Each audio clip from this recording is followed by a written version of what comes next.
Pentagon briefing room, January 1970. Air Force generals present their proposal for the next-generation air superiority fighter. The room falls silent when they reveal the price: $18 million per aircraft. In 1970 dollars, this wasn't just expensive, it was scandalous. Defense Secretary Melvin Laird stares at the projection. For that price, the Air Force could buy 3 F-4 Phantoms, 5 A-7 Corsairs, an entire squadron of existing proven fighters. But the generals want one aircraft, the F-15 Eagle. This wasn't just another procurement debate, this was a fundamental question about America's defense philosophy in the post-Vietnam era. Could the United States afford to build the most expensive fighter jet in history when budgets were shrinking and public support for military spending was collapsing? Critics emerged immediately. Congressional budget hawks called it wasteful excess. Military analysts questioned whether any fighter could justify such extraordinary costs. Even within the Air Force, voices whispered that the F-15 program was too ambitious, too expensive, too risky. The timing couldn't have been worse. America was withdrawing from Vietnam, defense budgets faced pressure from all sides, the nation was turning inward, questioning military adventurism and expensive weapons programs. Into this hostile environment, McDonnell Douglas proposed building the most advanced, most capable, and most expensive fighter aircraft ever conceived. The F-15's advocates faced a brutal calculus.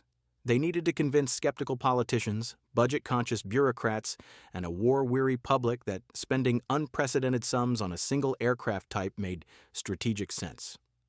The arguments against the program seemed overwhelming.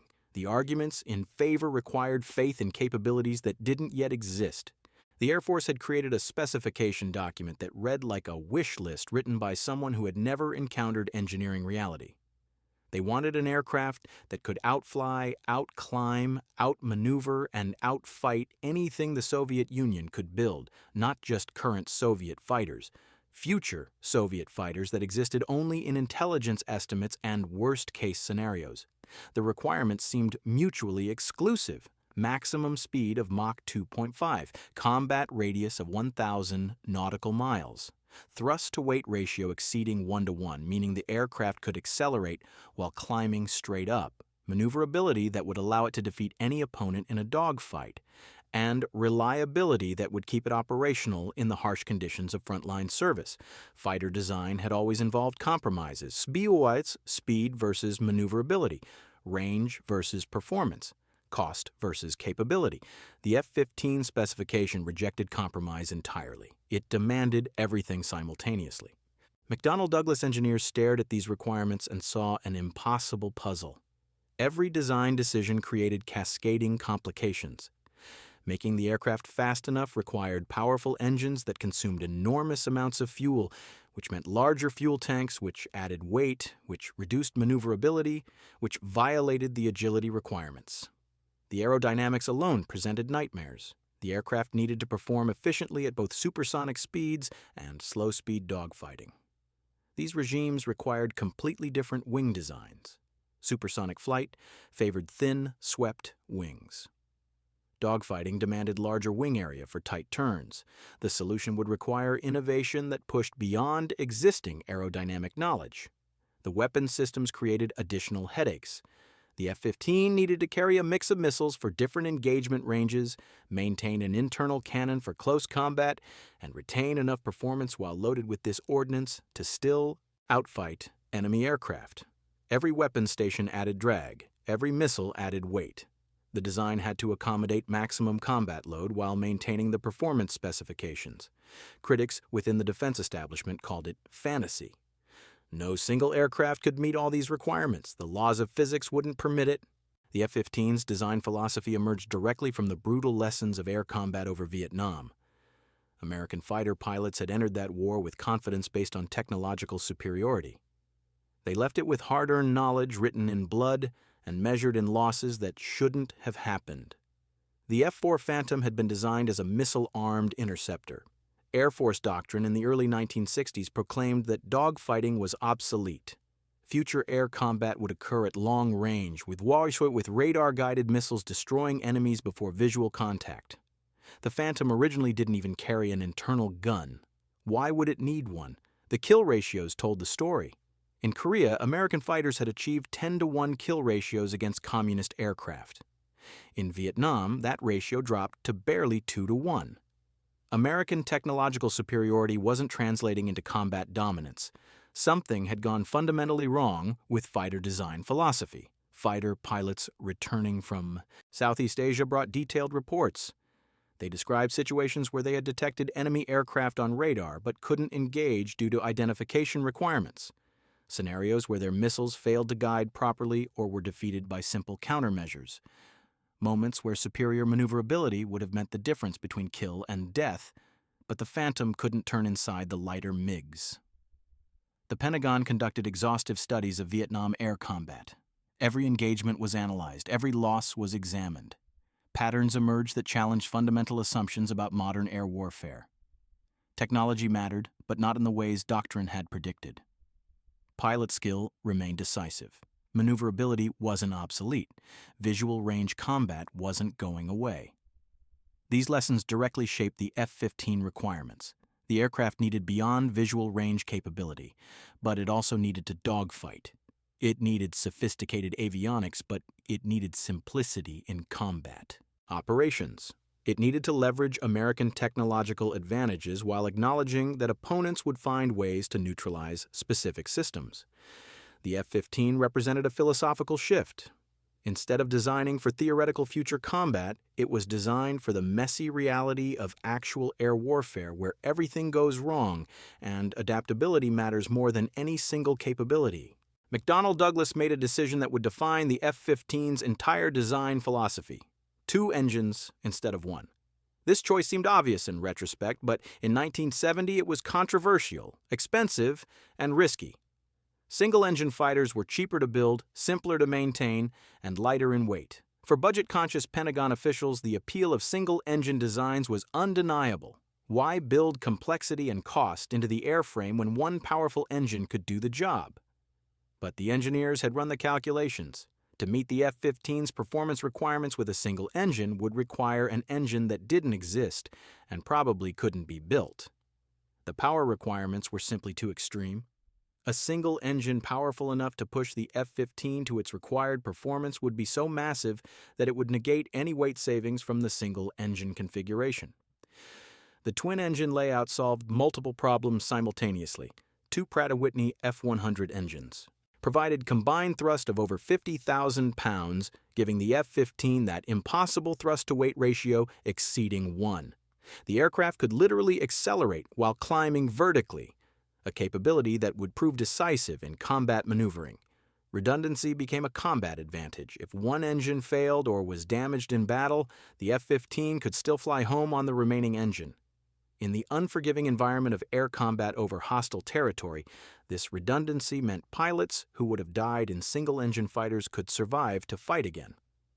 The engine placement created aerodynamic benefits that the designers had initially underestimated. The wide spacing between the engines left room for a lifting body fuselage that generated additional lift without adding wing area. This design feature allowed the F-15 to carry more fuel and weapons while maintaining the wing loading necessary for tight turns. Every engine problem threatened the entire F-15 program. Without reliable F-100s, the aircraft couldn't meet its performance specifications. Defense Department officials watched nervously as engine development slipped behind schedule. Critics seized on the delays as evidence that the entire program was too ambitious. The Air Force had gambled everything on engine technology that didn't yet reliably work. If Pratt & Whitney couldn't solve the F-100's problems, the most expensive fighter program in history would produce an aircraft that couldn't fly its designed mission. Edwards Air Force Base, California. July 27, 1972, test pilot Irving Burroughs climbs into aircraft number 710280. The first F-15A Eagle, the crowd watching from the flight line sees an aircraft unlike anything that had flown before. Twin vertical stabilizers, massive air intakes, a cockpit positioned high on the fuselage for exceptional pilot visibility. Burroughs advances the throttles. The twin F-100 engines spool up with a roar that rattles windows across the base. The Eagle accelerates down the runway and rotates into the air. 50 minutes later, it touches back down. The program has survived its first critical test, More concerning were the cost overruns. The $18 million price tag that had shocked Pentagon officials in 1970 was ancient history. Real production costs were approaching $28 million per aircraft and climbing. Congressional oversight committees demanded explanations. Defense budget analysts questioned whether the program should be canceled before more money disappeared. Into development. The media coverage turned hostile. Aviation Week published critical articles highlighting delays and cost increases. Defense industry analysts predicted the F-15 would become a cautionary tale about Pentagon mismanagement and unrealistic performance goals.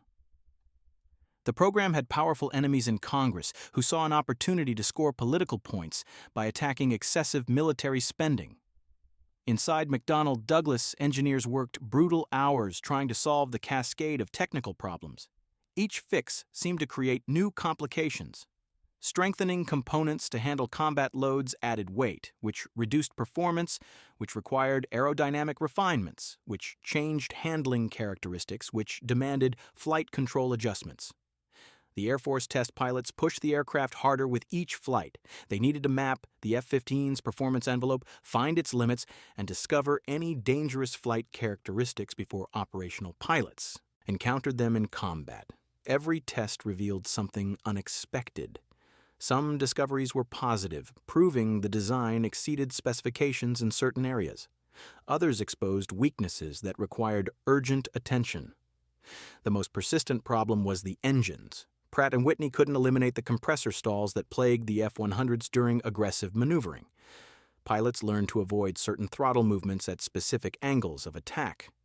But this operational limitation was unacceptable for a fighter designed for extreme maneuverability.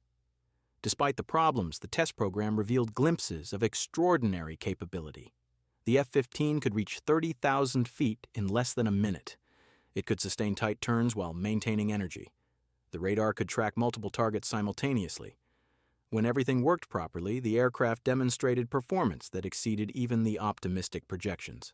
Negev Desert, Israel, June 27, 1979. Israeli Defense Force pilot sees the radar contact. Syrian MiG-21s approaching Israeli airspace. He's flying an F-15A Baz, the Israeli version of the Eagle. This will be the aircraft's first confirmed air-to-air kill anywhere in the world. The engagement is brief and decisive. The F-15's APG-63 radar locks the target beyond visual range. AIM-7 Sparrow missile away. The MiG-21 explodes. The Syrian pilot never knew what hit him. The F-15 has drawn first blood, and it won't be the last. The Israeli Air Force had received its first F-15s in 1976, and they had been training relentlessly for this moment. Israeli pilots approached the Eagle differently than their American counterparts. They weren't testing the aircraft in peacetime exercises. They were preparing for actual combat against Soviet-equipped opponents who wanted to destroy them. Within weeks, more kills followed. Syrian MiG-21s, MiG-23s, even the formidable MiG-25 Foxbat that had sparked Western concerns about Soviet fighter development.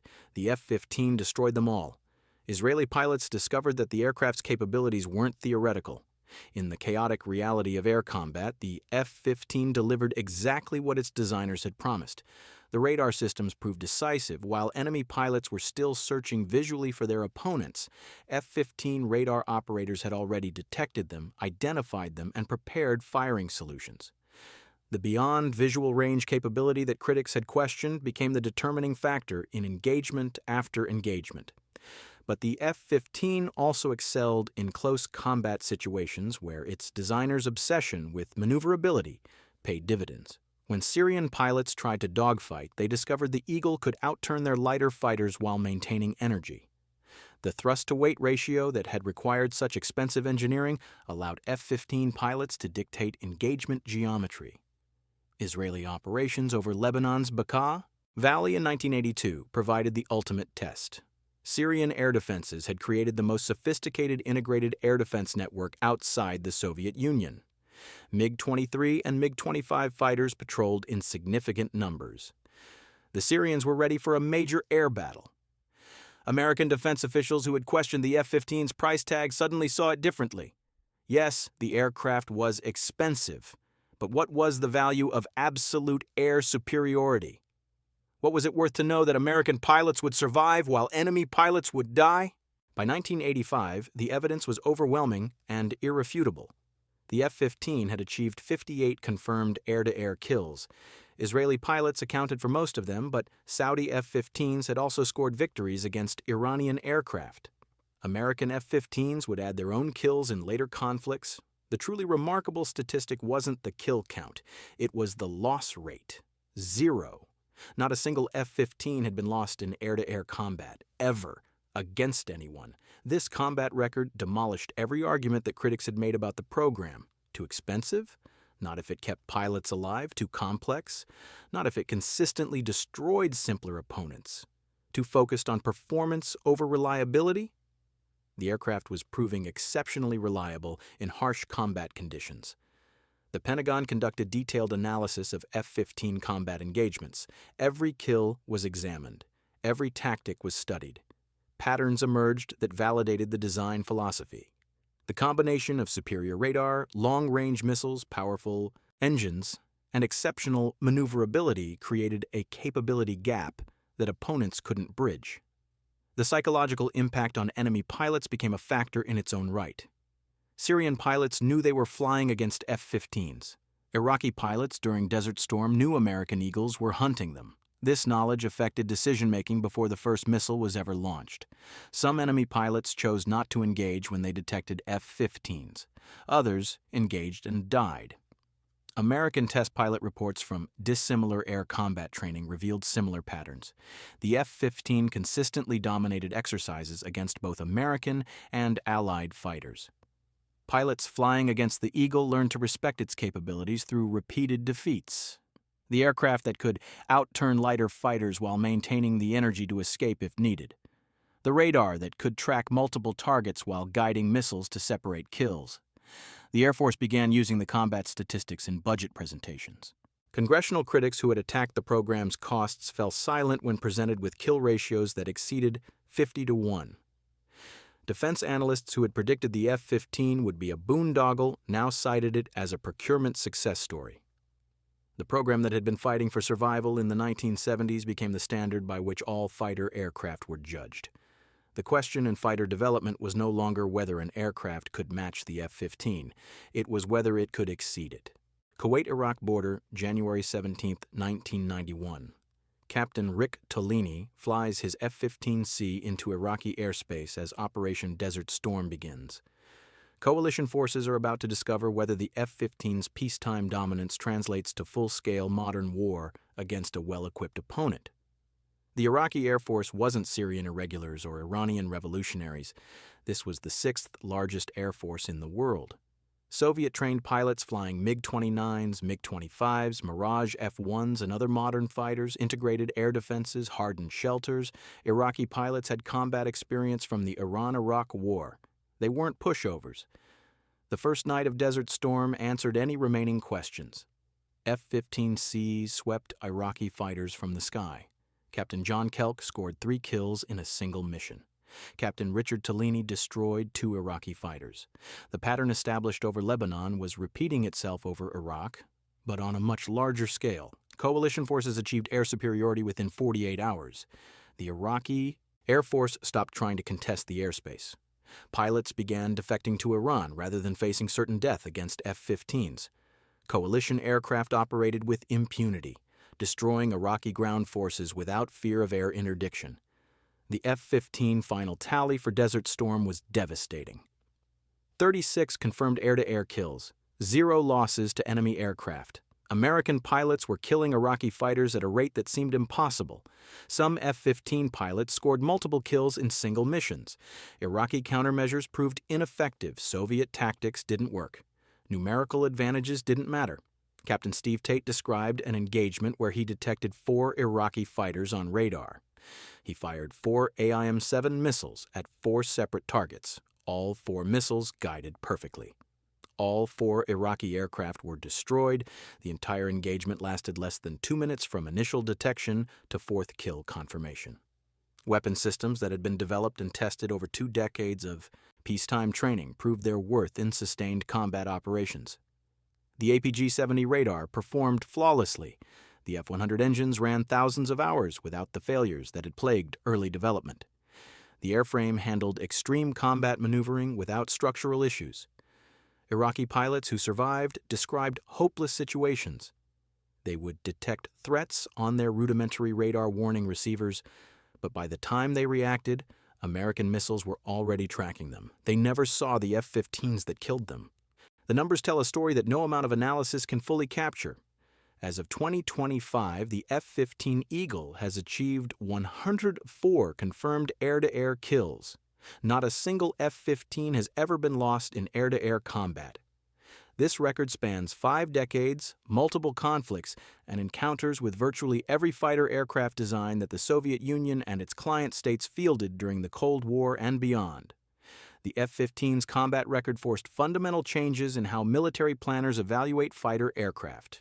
Cost per unit became less important than cost per kill. Initial procurement prices mattered less than total operational capability.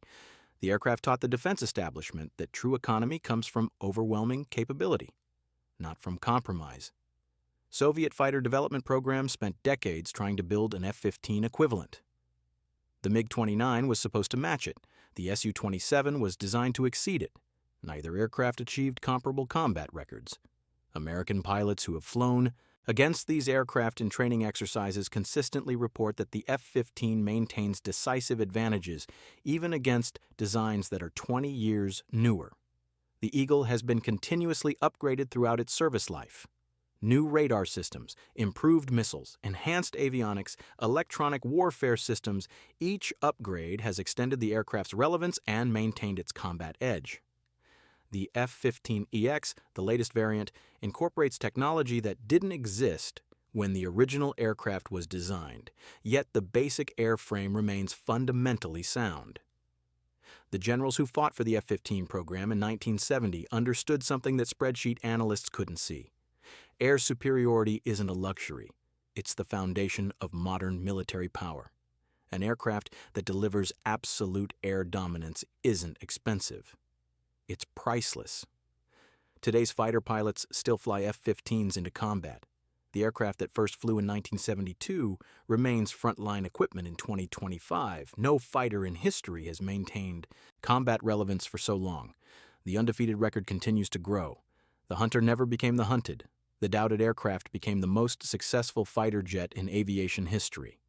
And every pilot who climbs into an F-15 cockpit carries with them the weight of a perfect combat record that spans 50 years and shows no signs of ending. But what do you think? Could any fighter have matched the F-15's combat record, or was it truly in a class of its own?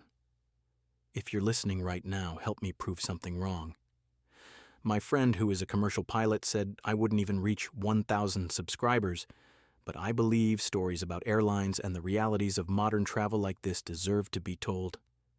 Help me show her that these videos matter. Please subscribe to the channel and let's keep these stories from being buried.